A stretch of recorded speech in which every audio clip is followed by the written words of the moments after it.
Subscribe करिए हमारे channel target UP TET CTET को और बेल आइकन को दबाइए। हेलो फ्रेंड्स, मैं रेनू स्वागत करती हूँ आप सभी भावी अध्यापक एवं अध्यापिकाओं का आपके अपने channel target UP TET CTET में। दोस्तों, आज की वीडियो में मैं आपके सीटेट एग्जाम 2019 के हिंदी पेपर के सोल्यूशन को लेकर के आई हूँ इस वीडियो में। दोस्तों, ये जो आपका पेपर है ये दिसंबर 2019 का है। क्योंकि इस साल 2 बार पेपर हुए थे, जुलाई में भी और दिसंबर में भी, तो ये दिसंबर के पेपर का सोल्यूशन है। अब यहाँ पर आप देखिए, यहाँ पहले एक गद्यांश दिया है क्वेश्चन नंबर 91 से लेकर के 99 तक और सबसे उपयुक्त उत्तर वाले विकल्पों को हमें चुनना है। देखिए यहाँ पर क्या क्या लिखा हुआ है इसमें। तो आधुनिक शिक्षा का नतीजा हमने देख लिया, हमने उस शिक्षा का नतीजा भी देख लिया जिसमें विकसित विज्ञान का सबसे महत्वपूर्ण स्थान है, जिसके कारण व्यक्ति को कहीं भी या कितना भी मिलने के बावजूद तृप्ति नहीं होती। इसका कारण यह है कि शिक्षा के स्वाभाविक और आवश्यक अंगों को छोड़कर हमने ऐसे विषयों पर अधिक ध्यान दिया जो मनुष्य का एक तरफा विकास करते हैं, जिसके कारण व्यक्तित्व का बड़े से बड़ा भाग अतृप्त रह जाता है। बाल्यावस्था में भी कला शिक्षा को अभी तक उचित स्थान नहीं मिला है। जहां मिलता भी है वहां बच्चा 11-12 वर्ष का होते ही उसके शिक्षा क्रम से कला प्रकृतियों को निकाल दिया जाता है। ऐसा ही हर्बर्ट रीड ने भी कहा है। हमारा अनुभव हमें बताता है कि हर व्यक्ति 11 साल की उम्र के बाद किशोर अवस्था और उसके बाद भी सारे जीवन काल तक किसी न किसी कला प्रवृत्ति को अपने भाव प्रकटन का जरिया बनाए रख सकता है। आज के सभी विषय जिन पर हम अपनी एकमात्र श्रद्धा रखते हैं, जैसे कि गणित, भूगोल, इतिहास, रसायन शास्त्र और यहाँ तक कि साहित्य भी जिस तरह पढ़ाए जाते हैं, उन सब की बुनियाद तार्किक है। इन पर एकमात्र जोर देने के कारण कला प्रवृत्तियां जो भावना प्रधान होती हैं, पाठ्यक्रम से करीब करीब निकल जाती हैं। ये प्रवृत्तियां केवल पाठ्यक्रम से ही नहीं निकल जाती, बल्कि इन तार्किक विषयों को महत्व देने से के कारण व्यक्ति के दिमाग से भी बिल्कुल निकल जाती हैं। किशोर अवस्था को इस तरह गलत रास्ते पर ले जाने का नतीजा भयानक हो रहा है। सभ्यता रोज बरोज बेढप होती जा रही है, व्यक्ति का गलत विकास हो रहा है, उसका मानस अस्वस्थ है, परिवार दुखी है, समाज में फूट पड़ रही है और दुनिया पर ध्वंस का ज्वर चढ़ा है। इस भयानक अवस्था को हमारा ज्ञान विज्ञान सहारा दे रहा है। आज की तालीम भी इसी दौड़ में साथ दे रही है। तो अब देखिए यहाँ पर क्वेश्चन नंबर 91 पूछा है, विकसित में कौन सा प्रत्यय है। तो दोस्तों यहाँ पर देखिए विकसित, इत लास्ट में क्या आ रहा है, इत आ रहा है। तो यहाँ पर ऑप्शन नंबर 3 जो है ये सही हो जाएगा। इसके बाद आगे आते हैं, क्वेश्चन नंबर 92 है, अनुच्छेद के आधार पर कहा जा सकता है कि आधुनिक शिक्षा का नतीजा पता नहीं, सुखद है, दुखद है या औसत है। तो ये जो पूरा पैराग्राफ है, इसको पढ़ने के बाद तो आप लोगों को ये समझ में आ ही गया होगा किस तरीके से यहाँ पर आप देखिए व्यक्ति का गलत विकास हो रहा है, लिखा है, उसका मानव मन अस्वस्थ है, परिवार दुखी है, समाज में फूट पड़ रही है और दुनिया पर ध्वंस करने का जोर चढ़ा है। तो इस तरीके से यहाँ पर क्या निकल के आ रहा है नतीजा की दुखद है। तो ऑप्शन 3 जो है ये सही हो जाएगा। इसके बाद क्वेश्चन नंबर 93 है, आधुनिक शिक्षा में किस विषय को सबसे अधिक महत्व दिया जा रहा है। तो आधुनिक समय में आपको सभी को पता है कि विज्ञान को सबसे अधिक महत्व दिया जा रहा है और विज्ञान की बात यहाँ पर की गई है कि इन अवस्थाओं को हमारा ज्ञान विज्ञान ही सहारा दे रहा है, क्योंकि ज्ञान विज्ञान का ही आज का दौर है। फिर क्वेश्चन नंबर 94 है, अनुच्छेद के आधार पर हमें किस पर सर्वाधिक ध्यान देने की जरूरत है, बाल्यावस्था पर, कि विज्ञान पर, कला प्रवृत्ति पर या किशोरा अवस्था पर। तो यहाँ पर देखिए कला प्रकृति की ही बात की गई है। यहाँ पर क्या कहा गया है कि बाल्यावस्था में भी कला शिक्षा को अभी तक उचित स्थान नहीं मिला है। जहां मिलता भी है वहां बच्चा 11-12 वर्ष का होते ही उसकी शिक्षा क्रम से कला प्रवृत्तियों को निकाल दिया जाता है। तो यहाँ पर क्या हो जाएगा राइट आंसर, कला प्रवृत्ति पर ध्यान देने की जरूरत है, बच्चों को क्रिएटिव बनाने की जरूरत है, यही बात की गई है। क्वेश्चन नंबर 95 है, अनुच्छेद के अनुसार गणित, भूगोल, इतिहास आदि विषय किस प्रकार के हैं। तो गणित, भूगोल, इतिहास आदि विषय किस प्रकार के हैं। आप देखिए गणित, भूगोल, इतिहास, रसायन शास्त्र, यहाँ तक की साहित्य भी जिस तरह पढ़ाए जाते हैं उनकी बुनियाद सिर्फ तार्किक है। तो यहाँ पर किस तरीके से पढ़ाए जा रहे हैं, तर्क प्रधान करके। तो ऑप्शन 2 जो है तर्क प्रधान ये सही हो जाएगा। इसके बाद दोस्तों क्वेश्चन नंबर 96 है, ज्ञान विज्ञान को बहुत अधिक महत्व देने का कारण क्या हो रहा है। व्यक्ति विध्वंस की राह पर जा रहा है, नहीं। समाज उन्नति कर रहा है, नहीं। समाज में विभाजन हो रहा है, ये बिल्कुल राइट आंसर है। तो ऑप्शन 3 जो है सही हो जाएगा, क्योंकि आप देख रहे हो कि इसका नतीजा किस तरीके से हो रहा है। यहाँ पर देखिए लिखा हुआ कि व्यक्ति का गलत विकास हो रहा है और परिवार दुखी है, समाज में फूट पड़ रहा है। तो फूट पड़ने का क्या मतलब होता है, फूट का मतलब ही होता है विभाजन। तो यहाँ पर राइट आंसर ये हो जाएगा। इसके बाद अब क्वेश्चन नंबर 97 पे आते हैं, किशोरावस्था तार्किकता की प्रधानता और भाव के अभाव में डैश का रास्ता अपना रही है। तो कर्म, ज्ञान, प्रगति तीनों गलत है। पतन यानी कि धीरे धीरे क्या हो रही है, उनका पतन हो रहा है, वो गलत रास्ते पर जा रहे हैं, गलत रास्ता अपना रहे हैं, तो यहाँ पर पतन हो जाएगा। इसके बाद क्वेश्चन नंबर 98 है, इनमें से कौन सा शब्द समूह से भिन्न है? तो यहाँ पर देखिए अभिव्यक्ति, तार्किक, स्वाभाविक, साहित्यिक, ये तीनों में इक प्रत्यय आ रहा है। तार्किक, स्वाभाविक और साहित्यिक तीनों में इक आ रहा है, यहाँ अभिव्यक्ति में इक नहीं आ रहा, तो ये अलग हो गया, ऑप्शन 1 सही हो गया। क्वेश्चन नंबर 99 है, आज की तालीम भी इस दौड़ में साथ दे रही है, वाक्य में निपात है। तो दोस्तों यहाँ पर देखिए में, आज, भी, इस दिया है, तो आज की तालीम भी, यहाँ पर जोर किस पर पड़ रहा है? इस पर पड़ रहा है, भी पर, इसीलिए ऑप्शन नंबर 3 जो है भी, ये राइट आंसर हो जाएगा। तो इस तरीके से यहाँ पर आपने इसके सारे के सारे क्वेश्चंस को सॉल्व कर लिया जो पैराग्राफ के थे। अब आगे के क्वेश्चंस को हम देखेंगे। अब यहाँ पर आप देखिए एक काव्यांश है, यानी कि पद्यांश है, इसको पढ़ करके हमें प्रश्न 100 से लेकर के 105 तक के प्रश्नों का उत्तर देना है। तो साकार दिव्य गौरव विराट पौरुष के पंजी भूत ज्वाल, मेरी जननी के हिम किरीट, मेरे भारत के दिव्य भाल, मेरे नरपति मेरे विशाल, युग युग अजय निर्बध मुक्त, युग युग गवोन्नत नित महान, निस्सीम व्योम में तान रहे, युग से किस महिमा का विज्ञान, कैसी अखंड यह चिर समाधि, यतिवर कैसा यह अमर ध्यान, तू महाशून्य में खोज रहा किस जटिल समस्या का निदान, उलझन का कैसा विषम जाल, मेरे नरपति मेरे विशाल। अब यहाँ पर देखिए क्वेश्चन नंबर 100 है, तो यहाँ पर देखिए निस्सीम शब्द में कौन सी संधि? दोस्तों निस्सीम का अगर हम संधि विच्छेद करेंगे तो इस तरीके से होगा, निधन सीम। तो यहाँ पर आप देखिए विसर्ग लगा हुआ है, तो इसमें कौन सी संधि हो गई? विसर्ग संधि हो गई, तो ऑप्शन 4 जो है ये सही हो जाएगा, विसर्ग संधि। इसके बाद क्वेश्चन नंबर 101 पे आते हैं, हिमालय को यतिवर कहकर संबोधित किया गया है क्योंकि वह समस्या का हल ढूंढ रहा है, भारत का प्रहरी है, पर्वतों का स्वामी है, या समाधि में लीन है। तो यहाँ पर आप देखिए लिखा हुआ है, कैसी अखंड यह चिर समाधि, यतिवर कैसा यह अमर ध्यान, यानी कि जो हिमालय पर्वत है वह ध्यान में लगा हुआ है, वो समाधि में लगा हुआ है। तो यहाँ पर आप देखिए ऑप्शन नंबर 4 जो है समाधि में लीन है, यहाँ पर ये राइट आंसर हो जाएगा। इसके बाद हम आगे बढ़ेंगे। क्वेश्चन नंबर 102 है, हिम किरीट का आशय है। हिम किरीट, हिम मतलब बर्फ और किरीट मतलब होता है मुकुट, तो बर्फ का मुकुट, ऑप्शन नंबर 3 जो है यहाँ पर ये सही हो जाएगा। इसके बाद क्वेश्चन नंबर 103 है, नगपति का विग्रह और समास होगा। दोस्तों तो यहाँ पर ऑप्शन नंबर 4 जो है, नगों का पति अर्थात पर्वतों का पति, तो का आया है, इसीलिए यहाँ पर क्या हो गया, तत्पुरुष समास। जैसे कि विद्यालय हम लिखते हैं विद्यालय, धर्मशाला, तत्पुरुष समास होता है। इसके बाद क्वेश्चन नंबर 104 है, किस पंक्ति में कहा गया है कि हिमालय शक्ति की ज्वालाओं का ढेर है? तो यहाँ पर किस पंक्ति में यह कहा गया है कि हिमालय पर्वत जो है वो शक्ति की ज्वालाओं का ढेर है? तो यहाँ पर आप देखिए कहा गया है पौरुष के पुंजीभूत ज्वाल, तो यहाँ पर देखिए यहाँ पर सही हो जाएगा, शक्ति की ज्वालाओं का ढेर कहा गया है, तो यहाँ पर पौरुष के पुंजीभूत ज्वाल ये राइट आंसर हो जाएगा। इसके बाद क्वेश्चन नंबर 105 है, जिसे जीता ना जा सके उसके लिए कविता में कौन सा शब्द उपयुक्त हुआ? तो जिसे जीता ना जा सके उसके लिए हम कौन सा शब्द प्रयोग करते हैं? अजेय, तो ऑप्शन नंबर 2 यहाँ पर सही हो जाएगा। अब इसके बाद यहाँ पर आते हैं क्वेश्चन नंबर 106 पर, और यहाँ पर आप देखिए नीचे दिए गए प्रश्नों के उत्तर सबसे अधिक जो सबसे उचित विकल्प हो उसका चयन कीजिए। तो बहुभाषिकता हमारी पहचान भी है और हमारी डैश व डैश का अभिन्न अंग भी है, तो हमारी सभ्यता और संस्कृति, यहाँ पर क्या होगा? सभ्यता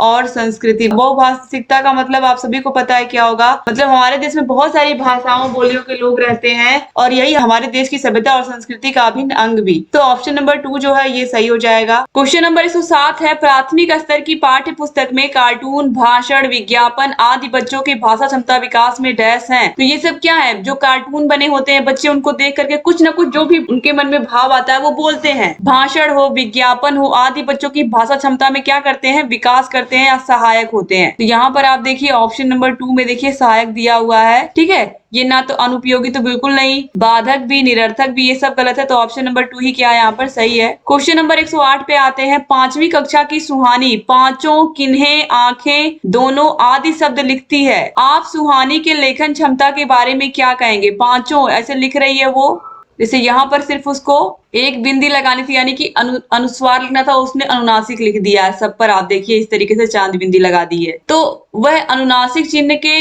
नियम का अति सामान्यकरण करती है, वह अनुनासिक चिन्ह का प्रयोग बिल्कुल नहीं जानती, वह अनुनासिक चिन्ह के प्रयोग के प्रति सजग है, या वह अनुनासिक चिन्ह के प्रयोग के प्रति लापरवाह है। तो ये तो पहले सबसे लास्ट वाला सबसे ज्यादा गलत हो गया। और वह अनुनासिक चिन्ह का प्रयोग बिल्कुल नहीं जानती, ये भी गलत है। बिल्कुल नहीं जानती तो वो इतना भी नहीं कर पाती। इसके बाद देखिए वह अनुनासिक चिन्ह के नियम का अति सामान्यीकरण करती है, तो ये भी गलत हो गया। यहाँ पर ऑप्शन नंबर 3 जो है वह अनुनासिक चिन्ह के प्रयोग के प्रति बहुत ही सजग है, ये सही हो जाएगा। यानी कि उसे नॉलेज है इसकी और इसीलिए वो एक्स्ट्रा लगा दे रही है, जहां पर उसको केवल अनुस्वार लगाना है वहां भी वो अनुनासिक कर दे रही है, वो इतनी सजग है। इसके बाद क्वेश्चन नंबर 109 है, विद्यालय में भाषा शिक्षण के लिए कोई कार्यक्रम शुरू करते समय सबसे महत्वपूर्ण है। भाषा शिक्षण बच्चों के सामने प्रस्तुत करना, भाषा पढ़ानी है, तो सबसे महत्वपूर्ण क्या है? बच्चे की पठन क्षमता को पहचानना, बच्चे की लेखन क्षमता को पहचानना या लिखित क्षमता को पहचानना, बच्चे की सहज भाषाई क्षमता को पहचानना या बच्चे की सहज मौखिक अभिव्यक्ति को पहचानना। जब हम क्लास में जाते हैं बच्चों के सामने भाषा शिक्षण करने,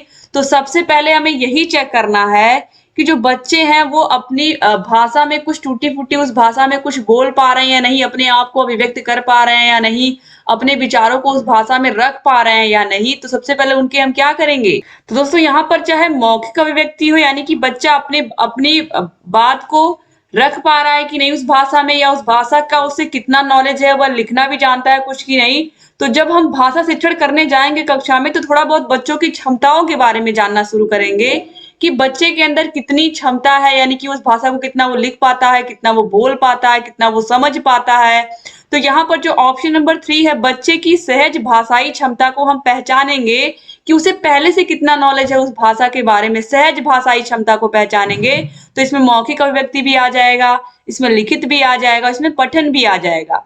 तो उसकी क्षमता कितनी है, इस भाषा को लिख सकता है कि बोल सकता है, कि वह प्रयोग कितना कर पा रहा है, तो ये सब इसमें आ जाएगा। तो बच्चे की सहज भाषाई क्षमता को हम क्या करेंगे? पहचानेंगे। इसके बाद क्वेश्चन नंबर 110 पे आते हैं। कई बार बच्चे जब स्कूल आते हैं तो 2 या 3 भाषाओं को डैश और बोलने की क्षमता से लैस होते हैं। तो कई बार बच्चे जब स्कूल आते हैं तो 2 या 3 भाषाओं को समझने, पढ़ने, लिखने, रटने, तो यहाँ पर हो जाएगा समझने और बोलने की क्षमता से लैस होते हैं। जैसे कि कोई बच्चा है, वो जब स्कूल आता है तो उसको भोजपुरी भी आ रही है बोलने, उसको हिंदी भी बोलने आ रही है, उसको इंग्लिश भी थोड़ा बहुत बोलने आ रहा है। तो या 2 या 3 भाषाएं उसको कम से कम, अगर देखा जाए तो न्यूनतम 2 भाषाएं तो मैक्सिमम बच्चों को आती ही हैं।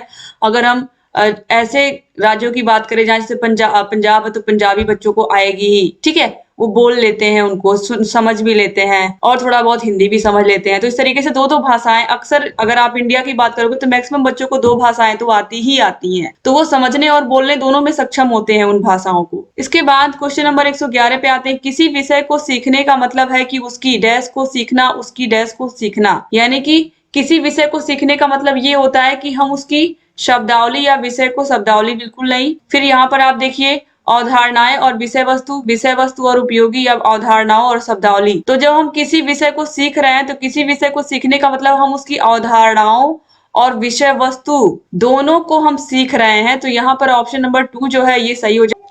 इसके बाद क्वेश्चन नंबर 112 है। प्राथमिक स्तर पर बच्चों की भाषा का आकलन करने का उद्देश्य है। प्राथमिक स्तर के बच्चों की भाषा का हम आकलन कर रहे हैं, उन्हें भाषा का कितना नॉलेज है हम उनका आकलन कर रहे हैं। तो हम कैसे आकलन करेंगे? उनके बोलने की कुशलता का आकलन, उनकी पठन क्षमता का आकलन, उनके भाषा प्रयोग की क्षमता का आकलन या उनके लेखन क्षमता का आकलन, उनके लिखने की क्षमता, उनके पढ़ने की क्षमता और उनके बोलने की कुशलता, इन सब का आकलन हम बिल्कुल नहीं करेंगे, बल्कि हम किसका करेंगे? सबसे पहले उनके भाषा प्रयोग की क्षमता का आकलन।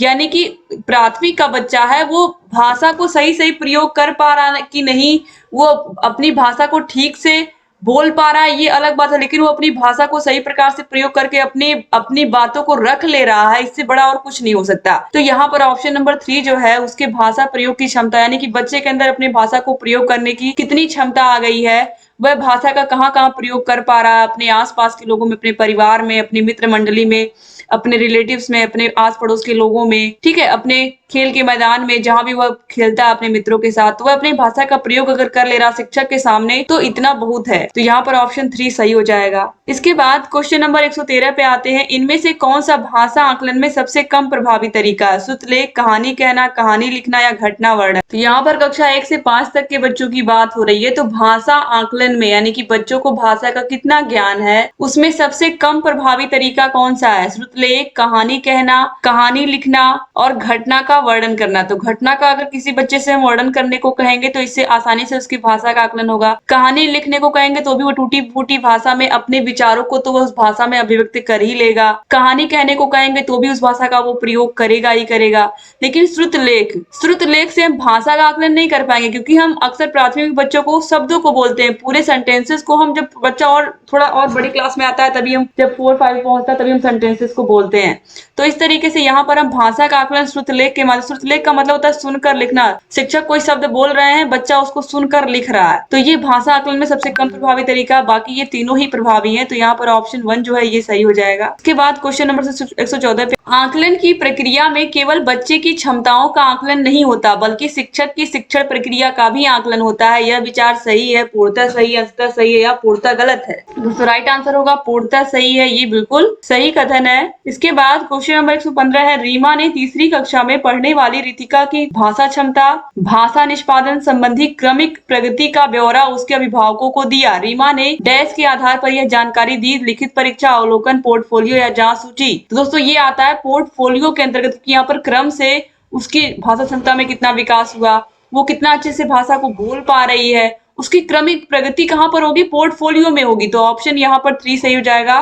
तो उसने जानकारी कहाँ से दी शिक्षक ने? पोर्टफोलियो के आधार पर। इसके बाद क्वेश्चन नंबर 116 है, पहली कक्षा में डैश भी लिखना के अंतर्गत आता है। पहली कक्षा के बच्चे अगर चित्र भी बना रहे हैं तो वो भी लिखने के अंतर्गत ही आएगा। तो यहाँ पर ऑप्शन 1 जो है ये बिल्कुल सही हो जाएगा। और ये क्वेश्चन अक्सर आप देखोगे सीटेट के एग्जाम में आपको देखने को मिल जाएगा। इसके बाद क्वेश्चन नंबर 117 पे आते हैं, प्राथमिक स्तर पर पढ़ना सीखने में कम महत्वपूर्ण है, पढ़ने का उद्देश्य, अनुमान लगाना, संदर्भानुसार अर्थ या अक्षरों की पहचान। तो राइट आंसर यहाँ पर जाएगा ऑप्शन नंबर 3, संदर्भानुसार अर्थ। क्योंकि वहां पर हम बच्चों को गद्य और पद्य तो पढ़ा नहीं रहे कि किसी का संदर्भ का, उसका अर्थ, उसकी व्याख्या करेंगे। व्याख्या करेंगे भी तो प्राथमिक स्तर के बच्चे तो उसको समझ नहीं पाएंगे। तो पढ़ना सिखाने में ये सबसे कम महत्वपूर्ण है, क्योंकि प्राथमिक स्तर के बच्चों को हम कोई चीज व्याख्या करके नहीं सिखा सकते हैं, किसी का अर्थ बता करके उनको नहीं सिखा पाएंगे हम इस तरीके से, क्योंकि वहां पर हम बच्चों को बहुत ही जनरल भाषा में पढ़ाते हैं। और प्राथमिक स्तर के बच्चों के लिए अक्षरों की पहचान तो जरूरी है, अगर उन्हें हमें पढ़ना सिखाना है, और पढ़ने का उद्देश्य भी हम बताएंगे ही।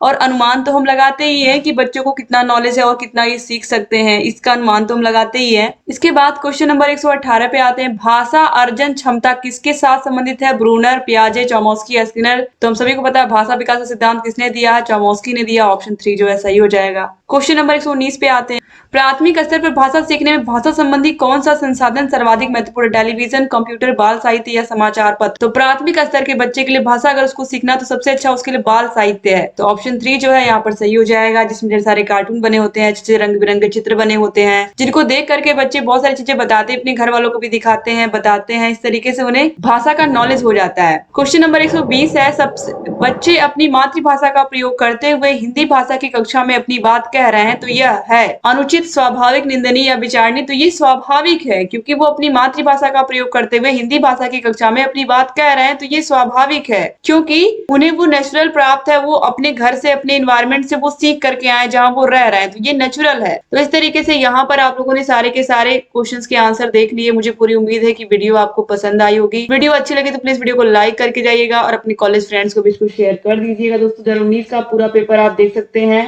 डिस्क्रिप्शन बॉक्स में आपको लिंक मिल जाएगी। 2020 का पूरा पेपर मैंने सॉल्व करवा दिया है, तो उसकी भी लिंक आपको मिल जाएगी। तो सारे विषयों को देखते रहिए, और अगर चैनल को सब्सक्राइब नहीं किया तो प्लीज सब्सक्राइब भी कर दीजिए। बगल में बेल आइकन होगा, उसको भी प्रेस कर दीजिए। Thank you so much video को पूरा देखने के लिए। सीटेट एग्जाम की प्रिपरेशन कैसे करें, टाइम टेबल कैसे बनाएं, ये सारे के सारे वीडियोस आपको मिल जाएंगे हमारे channel target UP TET CTET में। तो डिस्क्रिप्शन बॉक्स, कमेंट बॉक्स में आप जाकर के देख सकते हैं। और अगर आपको पीडीएफ चाहिए सारे के सारे ईयर्स के पेपर्स की, तो इसके लिए आप हमारे टेलीग्राम को ज्वाइन कर लीजिए। टेलीग्राम का लिंक आपको डिस्क्रिप्शन बॉक्स और कमेंट बॉक्स में मिल जाएगा। Thank you so much video को पूरा देखने के लिए दोस्तों।